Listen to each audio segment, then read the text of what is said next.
All right. We didn't start recording. Welcome to the cut, fellas. Fellas. Right. um, Another episode. We got our random cast of characters here. You know what I'm saying? Of course, me, I'm Country Boy. I got my man, the bad guy, and Wicked Thurman over here. Say hey to the people. Holla back, what? Wow. Yeah, that's what's up. Right. So yes, today, man, it's a Sunday, and I swear, once again, I ain't had shit playing. Brian doing the clutch with with the answers. And honestly, this is a good one because this is what happened going through the week. So we're gonna talk about Kamala and college sports. I'm kind of mulling over which one we should do first. Probably set it off with Kamala because that's probably the main thing that's going on. People gonna want to hear us talk about it in a second now with college sports. So anyway, this week, was it this week or last week? This last week. Last week. Anyway, Sunday. Sunday, Joe Biden, who had been mulling over his options for vice president for a while. He drugged this thing out for quite a while, even though everybody was kind of knew that he was pointing towards Kamala, but he made it official that Kamala Harris is going to be his running. LeBron that thing. Yeah, he did the decision. He really did LeBron that thing, and what's funny about it is during the primary is Kamala chopped his ass off at the knees. She was on her like, if I ain't gonna win, your ass ain't gonna win too type shit. And for you to kind of say, hey, I'm gonna mend that fences and go to the camp to be my second in command, I commend him for it. I couldn't have done it. I wouldn't. I feel like that's what we have been expecting to happen for the longest.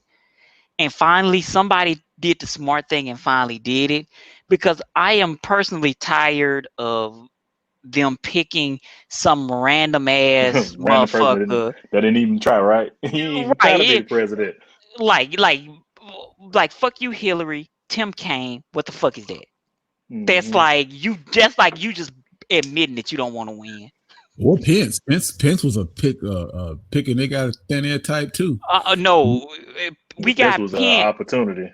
Yeah, the other motherfuckers like, nah, bro, I ain't doing that. Yeah, Pence. That's literally what happened. Yeah, Pence was an opportunistic mofo, because you remember, because it's been out there that like first thing he went to was John Kasich.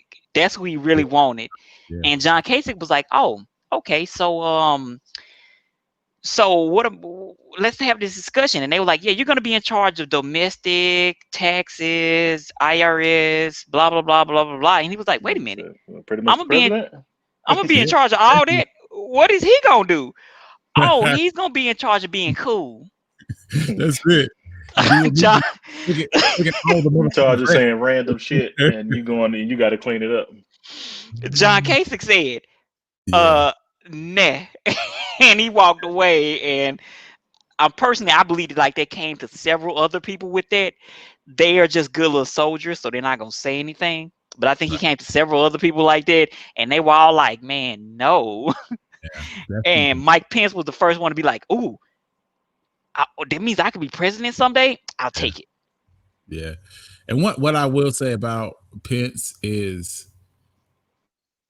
and I'm sure he wouldn't say it, but I'm positive he kind of regretted it a little bit. You kind of like, you got to know, you're like, yeah, maybe it wasn't the best idea. This probably wasn't nah, I think no. Here's the funny thing about politicians, and people in general, is that like once you make a decision, you typically will find reasons to justify the decision that you made.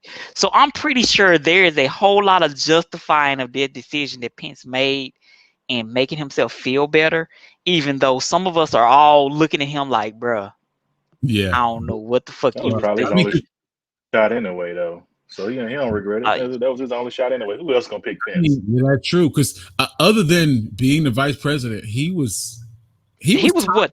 Indiana. He was the Indiana governor, wasn't it? Yeah, and they didn't like him in Indiana. So like this was his shot.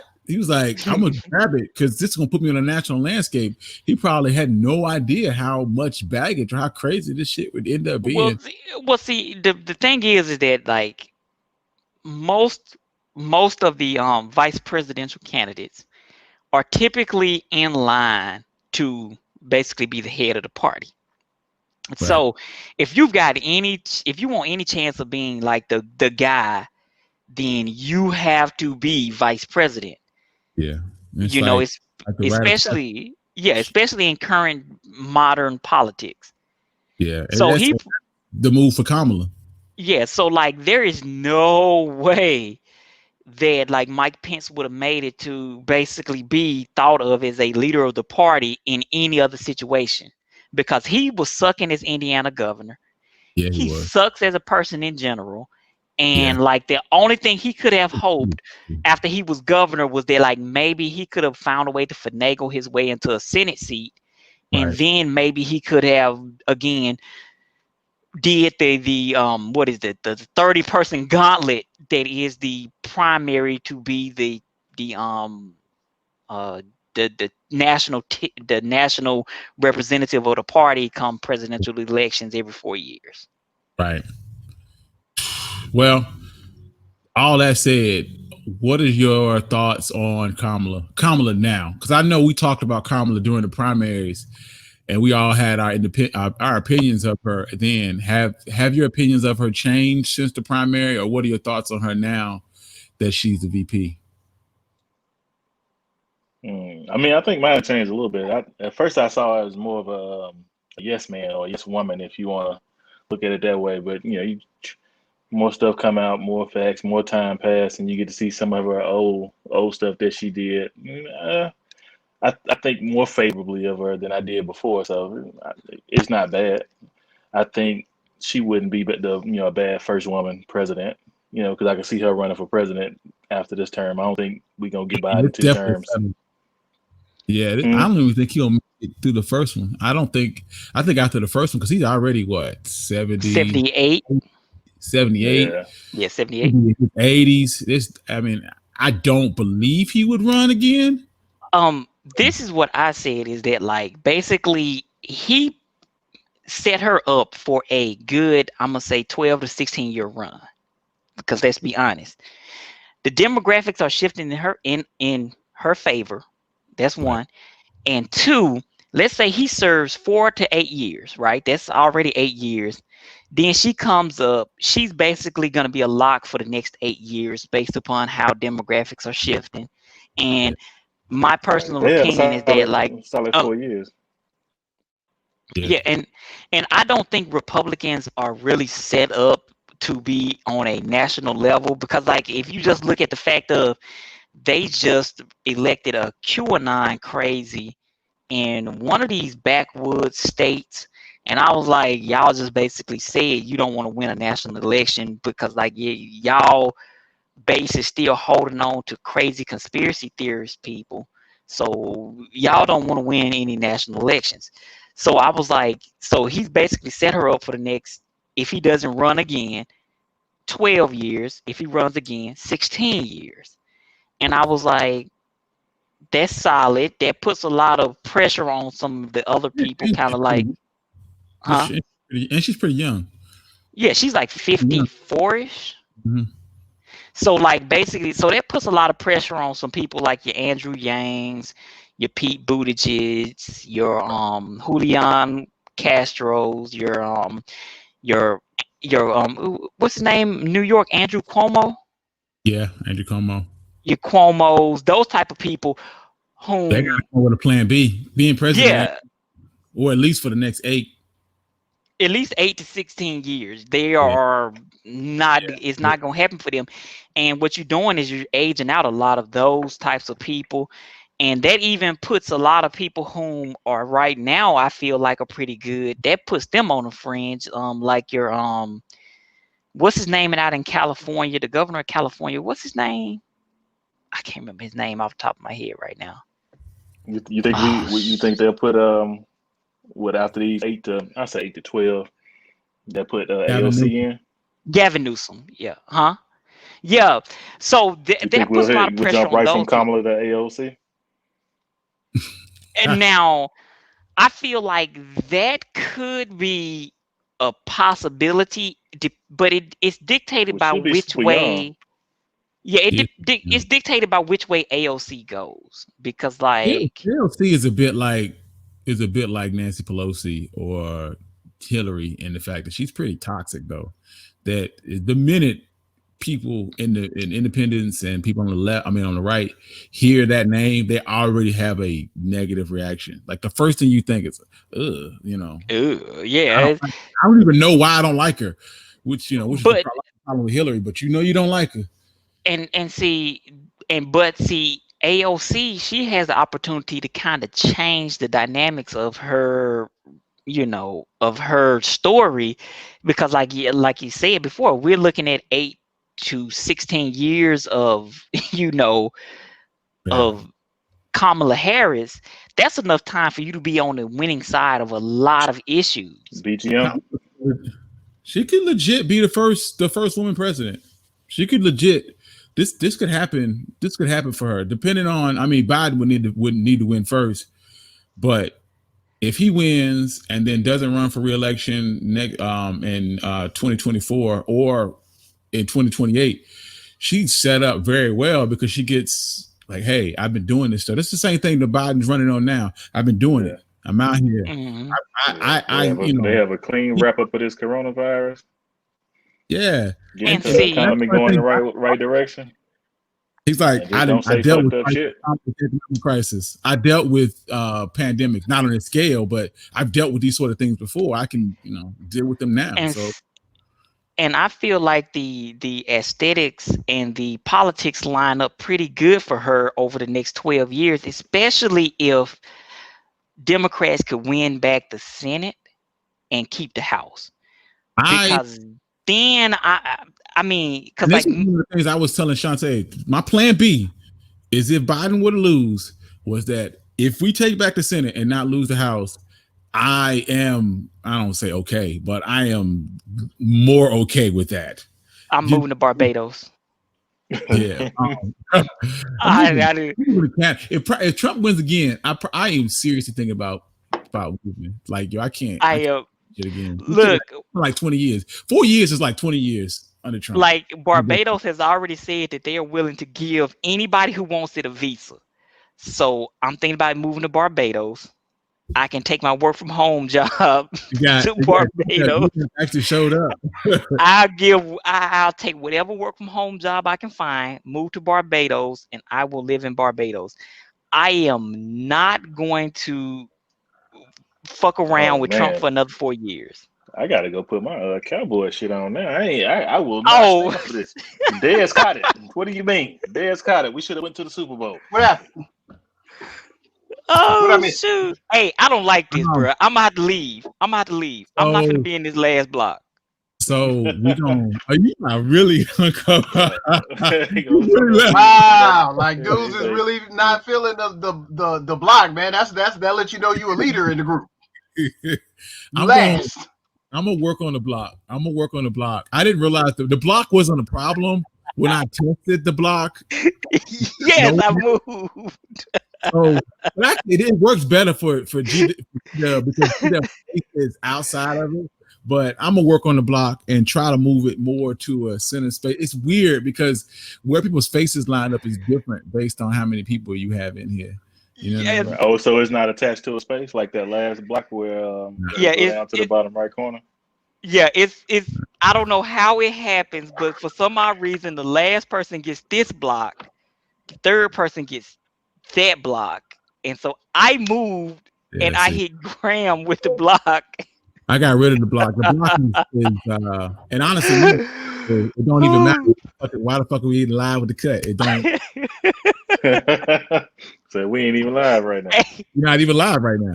But look, that's just like a nigga though, ain't it? Like, rather than just asking about it, I just be like, "Fuck y'all, I'm leaving. I'm gonna come back in and get to the right spot." So what happened is we were like, we just gonna record. We're not gonna go live. You know what I'm saying? Are we live though? It's I live. am recording, but we not. Yeah. Okay, We not got it. podcasting. Look,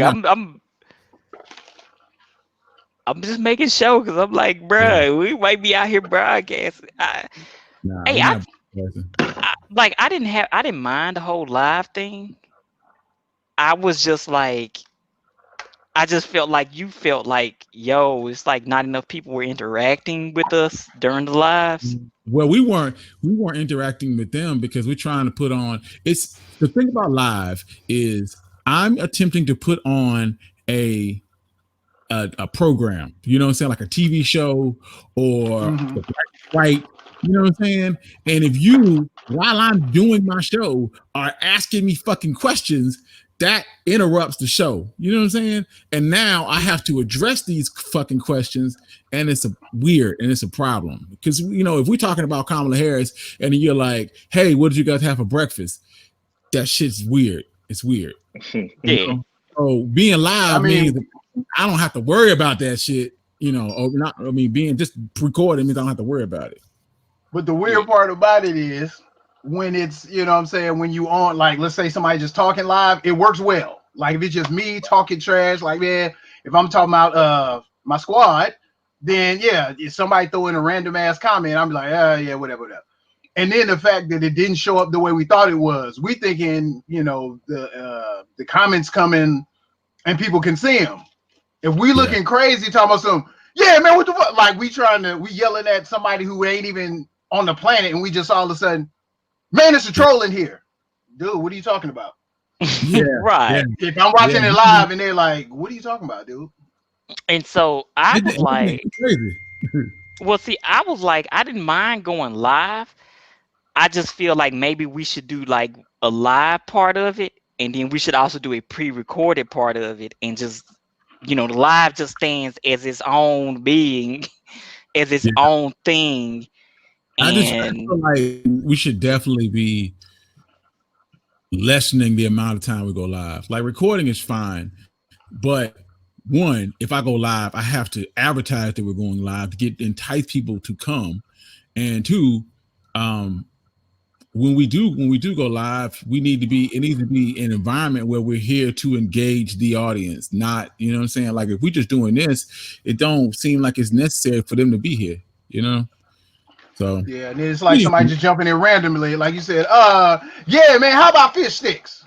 What? Yeah. Or like, you know, when we get a troll, you know, it's easy to hammer a troll, but when you hammer the troll, the people who are watching this, you know, Tuesday or Wednesday, they don't know what we talking about. They just like, oh man, this dude just went left on this cat. Why? They don't see it. They see it if they watching. The only time they don't see it if they doing it through one of the streaming services. But if you watch it on Facebook or Instagram, you can see the comments. And when I push or this, YouTube, a lot of this episode, I mean, I got a couple episodes that I'm kind of like, what the hell I want to do with this, because a lot of time was spent just talking to trolls. You know what I'm saying? And it's like, okay, talking to trolls and drop that shit. I think I'm gonna put it on Patreon. End up putting it on Patreon. You know, for all of my 2 subscribers on Patreon. Oh man, yo, wait a minute, we got sidetracked. How we gonna even without the live audience, we get sidetracked. How we gonna? I figured the way we do our show, that's why I figured it didn't matter. He came in and he kind of sidetracked us by showing up. We go left regardless. We're trying to bring him back in. We're going to bring him back into the fold. When we're talking about, we're basically talking about. Is that nigga eating the lean cuisine? Is that a motherfucking lean cuisine? No, it's ice cream. Oh, okay. You eating ice cream out the tub? Like, hey man, this one about for me. Junior can't get no ice cream. You like just fuck Junior. He don't get no ice cream. Yeah, it's the premium kind. It's limited edition. So no. Hey, that regular ass butter pecan from Walmart that costs $1.50. Is the official ice cream of every older black woman. Every black woman's favorite ice cream is butter pecan. Yes, like if you are over the age of 65, butter pecan is your ish. I remember my grandma. Give me that butter pecan, not the black walnut. Give me that butter pecan. Now. Butter pecan. Well, she used to put double stuffed Oreos in that shit. When I tell you that was next level, some straight diabetes. It was so fucking good. Diabetes on 10. Like, put it. I was like 10, so diabetes wasn't nothing. I didn't care nothing about that. Yeah, I'm finna go outside and run this diabetes right off. Right. So you didn't ate this double stuff and butter pecan. Now you hype. You about to go outside and play football in the streets. Yeah. You like next level. You think you the next coming to Jerry Rice because of all that sugar. Straight sideline stick. Left mama in a sugar coma in the house. You out here in the streets playing throwback, catch throwback. You done caught this bitch and you pew! Yeah, straight. Anyway, we're gonna bring it back. We were talking about Kamala and the thoughts on Kamala. Your thoughts on her being the VP and how you feel about her since her being selected. I think Wicker Thurman was like, he was okay with it. He felt like he had a better better about it since the primary. Or was that was bad? That was me. Yeah. I was always on the fence with it, but now that it's done, what's done is done. You just accept it. It ain't like she was terrible. Yeah, I will tell you this. As far as with Twitter, because I'm on Twitter strong now. I'm pretty much Black Twitter. I can't even talk about Black Twitter anymore because I am Black Twitter. I am Black Twitter now. So Black Twitter is like, fuck that nigga. That's basically how they feel. Like they not. And a couple of my friends, like I have some friends, like we did Raw and Uncut, and Raw and Uncut doesn't like Biden or Kamala. I mean, at all. I mean, like he's like, how come more Black people are not Republicans? I know you hate Kamala, and I know you hate Biden, but have you seen Trump? Have you seen? Right. But we're not doing that. Yo, here's my problem I had with Black people. Black people, I'm speaking to you. You guys are the dumb shits because you are like a dog chasing its tail or a dog chasing a car or whatever dog euphemism you want to use. The problem is that like you are chasing these people to be in office to help you out, but you at no point have thought about what it is that you want once they get in office. So you are like, I need a Black representative, blah, blah, blah, blah, blah. So bam, you got a Black representative. And it's funny because like this chick is from Howard. She's a fucking AKA. Her daddy is Jamaican. She's fucking Black. And you are like, no, she was the DA of San Francisco. Yeah, she was DA of San Francisco. But you do understand that what she something I fell into because I was all on her having a white husband. I'm like, but you do understand. It's not that bad. It's not that bad in itself, but I felt like for the call. But you do understand what some of the things that she did as the DA of San Francisco and Attorney General is that she basically worked on trying to reduce recidivism and try to create programs so that these people could better acclimate to getting out of jail. And what I would say to that, like you had these problems, is that she was in a position to make tough decisions. It is very easy for a career politician to knock someone like Trump, who's really never done anything, to say, "Oh, she put a lot of Black people in jail." Nigga, you was working in a casino. Like, how can you measure up? You never had these choices to make. So my thing, Mo, how can we ever get mad at somebody for doing their job? That's right? What I'm saying. I wouldn't have the opportunity to put you in jail if you were not there buying weed. Weed is illegal, right? You knew it was illegal when you was buying it. You knew you was taking a chance. You got caught. You got to do that bid. Wild man could lock you up. And once again, to that point about her doing her job is during the 90s, during the early 2000s, when she was in these positions, being tough on crime was everybody. The moniker. That was the talking point. You had to be tough on crime. So basically, she was just enforcing the law. Now you're running for president in PC America, and people looking back at you and judging you for the 90s judgment. 25 years ago, like, hey, you put my cousin in jail in 92. Like, She was just enforcing the law. And it's so funny because like when she actually appeared back in like in mid 2000s, she actually appeared on one of the best programs for Black America, which was Tavis Smiley. He hosts a yearly Black in America State of the Union, basically, or State of America.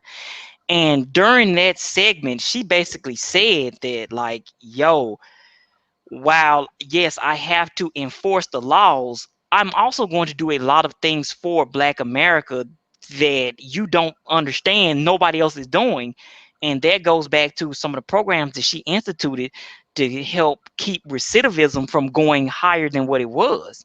So yes, of course, she was putting Black people in jail for the drugs possessions and things like that, but that was the fucking law. But she was turning around and she was helping all those people because she was like, hey, how about you go into this program? How about you do this thing? How about you do that? How about you help yourself and I will give you a way out? If your uncle didn't take advantage of that, it's your uncle's own fault.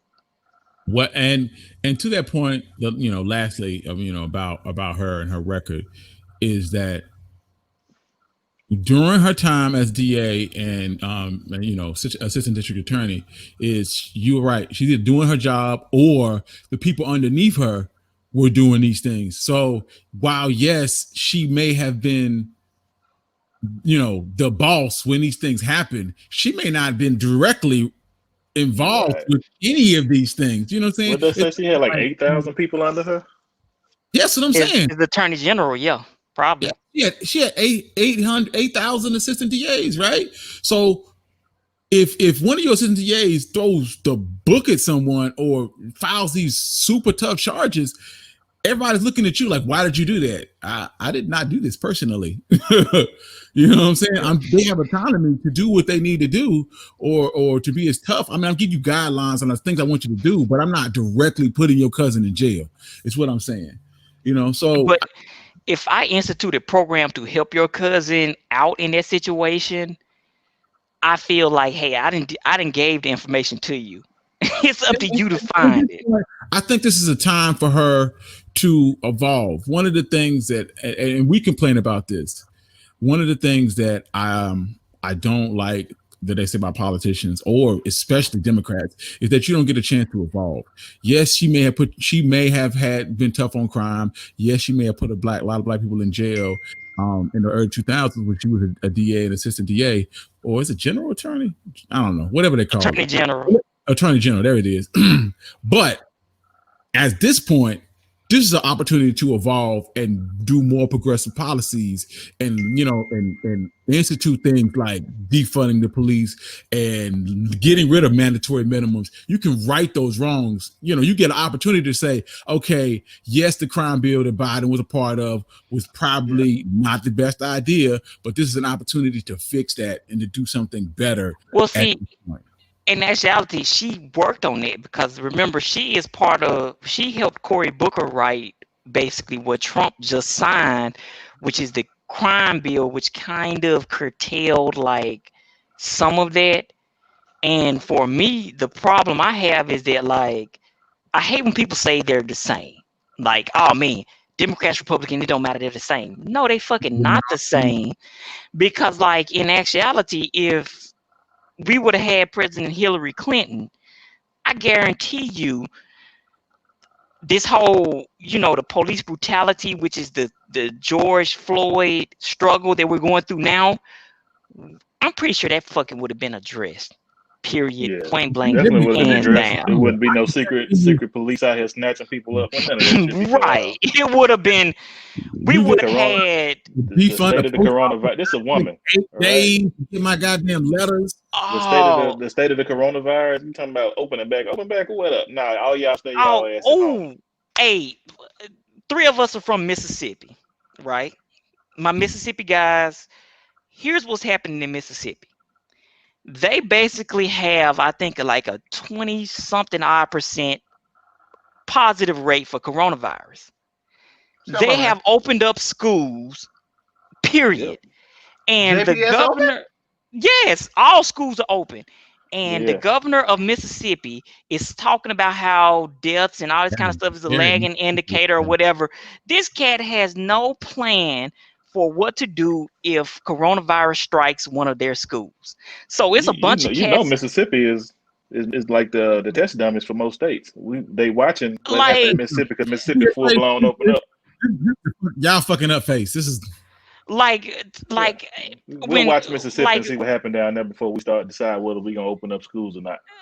Like every time I hear some bullshit like that, I'm like, that's the reason right there, number one, why I left that state. I was like, I can't live in a world where basically you're putting people's lives in danger because you're about to follow Trump down a goddamn rabbit hole.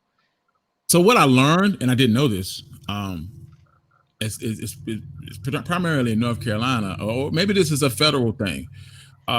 You need to be open the first 10 days of the school year in person to get funding.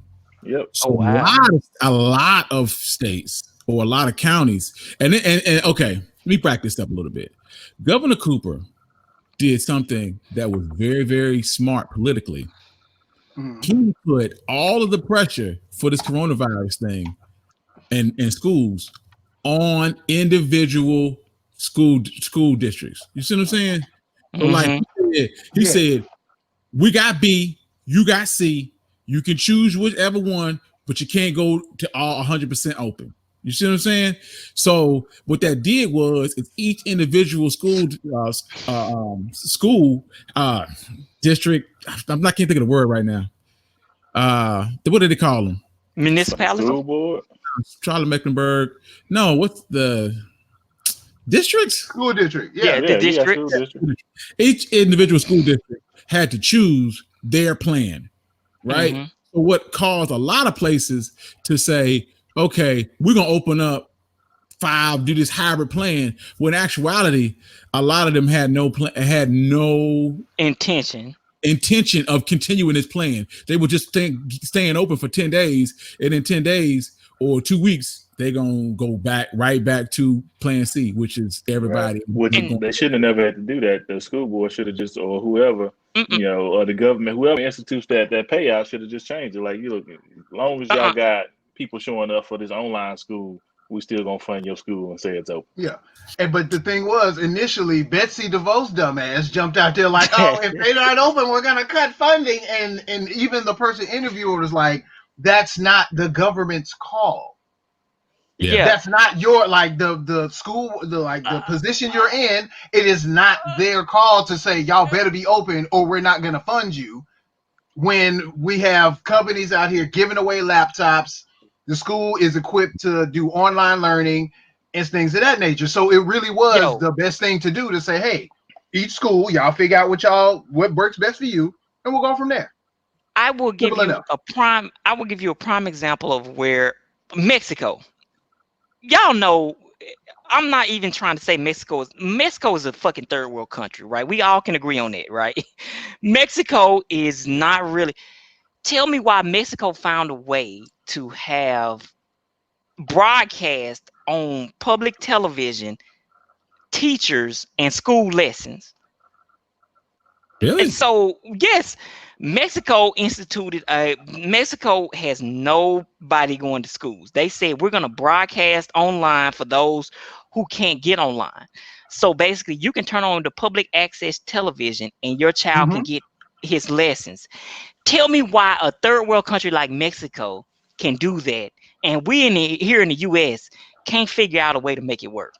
Capitalism. What I would say, with all the technology in the world, all these school buses around here riding around with Wi-Fi broadcasters on them, and they don't want to use them. So if your kid needs Wi-Fi in Charlotte, North Carolina, it's no way possible he should not have it. All these school buses equipped with it, and I know a lot of counties that I'm going to. They pulling them in church parking lots and broadcasting over a 3 to 5 mile radius, so everybody got Wi-Fi.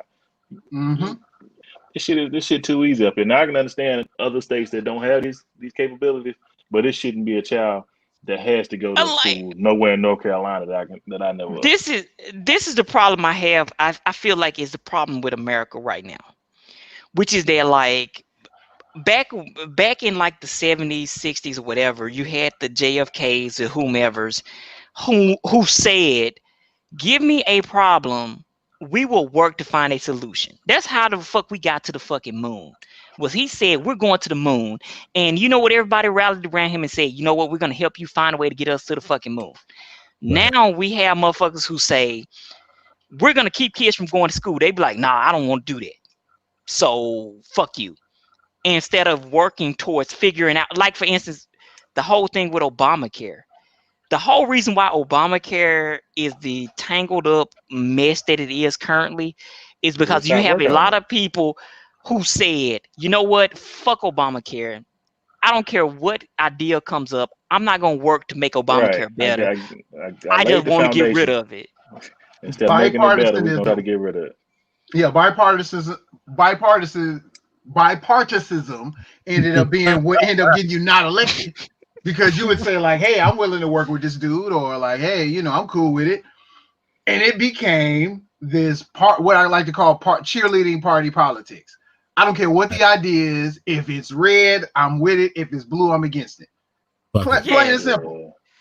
And once that began, there was no civility. There was no understanding. It was all like, hey, your loss it doesn't mean, you know, anything good comes of it. It just means you lost.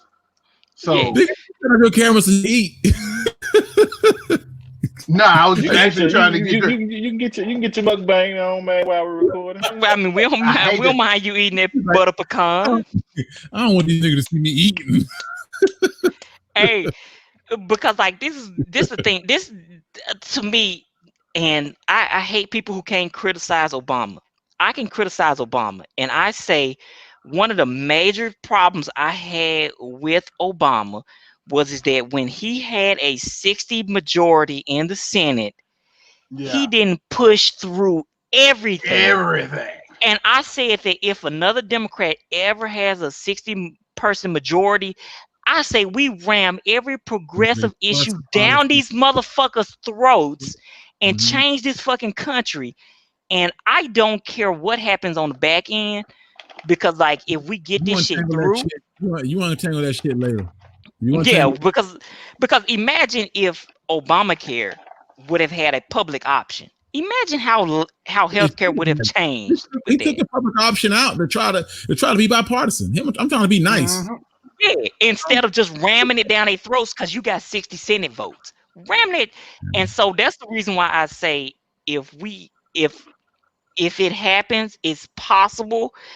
It's like a long shot. It's possible that we could get this majority back in the Senate and we can keep the House. And I hope that President Biden just shoves every green initiative. Let's just institute the fucking AOC Green New Deal. Let's just ram this shit down their throat and see what happens. We got a real fucking shot of taking back the Senate. They need +3.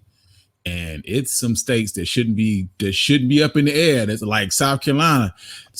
Jamie Harrison was either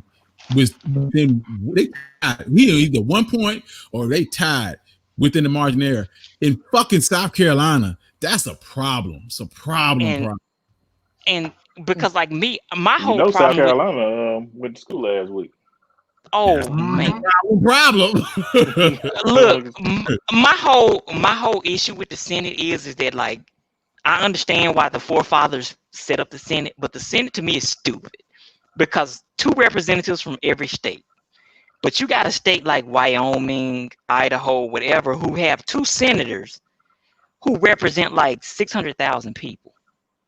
But then you turn around and you look at a place like even North Carolina. Our population in North Carolina is about what, like 8 million people?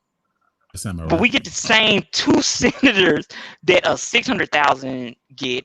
We got the same 2 senators that a 2 million person Mississippi get, a 4 million Alabama get, and California has what, about, I think last count was about what, 30 million people in California? Probably more. Right. LA is about 15, 16, 17 million people.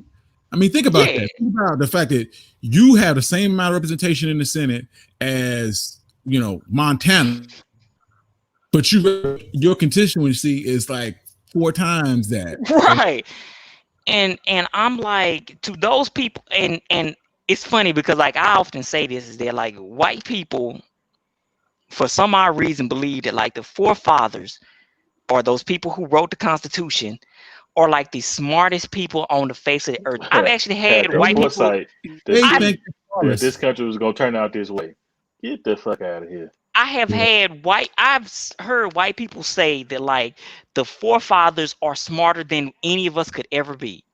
And I'm like, and that is this. They had a good idea. So these motherfuckers couldn't even use a cell phone right now. Like they had a good idea, but Yeah, it started off good. But times changed, and they couldn't imagine what Couldn't this even country fathom. would become. Right. And you have to understand that this country is a melting pot of people. Yet the forefathers of people who created this country did this For with white dudes. slave owners in mind. This is the only Right. people they thought of when they created the Constitution. Yet all of us are abiding by this, and we were never considered when it was brought up. yeah. And the crazy thing Yeah. is, it's like these. What do you call them? These top 500 countries with Fortune 500 countries. Companies are figuring out how diversity works, realizing that we got a board of 16 white dudes, and they all really following that one white dude, because after you're around each other so long, y'all all just start to act the same. Oh, Hey, have you ever had someone tell you that okay, so you look at the board and you're like, yo, you got a lot of white people. You got a lot of white people on this board. And they tell you that we got diverse personalities, so that equates diversity. oh, no. I haven't heard personality one. I haven't heard like, hey. No, I have heard that before, and diverse backgrounds, so that means that they're diverse. no, I have had people tell me that because they got like one black person and 3 women that they are diverse, and I'm like, but you do understand that basically what happens is that like a certain particular population basically attracts itself and creates and pulls from it. So like for instance, if you are a college educated black person with a substantial income, you're not going to think too much differently than a white person who is college educated with a high income. Yeah. So that's not diverse just because that person's skin color is different or that person is a woman or whatever. Where did that person come from? Because like if you get a bunch of Harvard educated people, they typically Harvard pulls from the same pool of motherfuckers. You sounding real black, I'm OJ right now.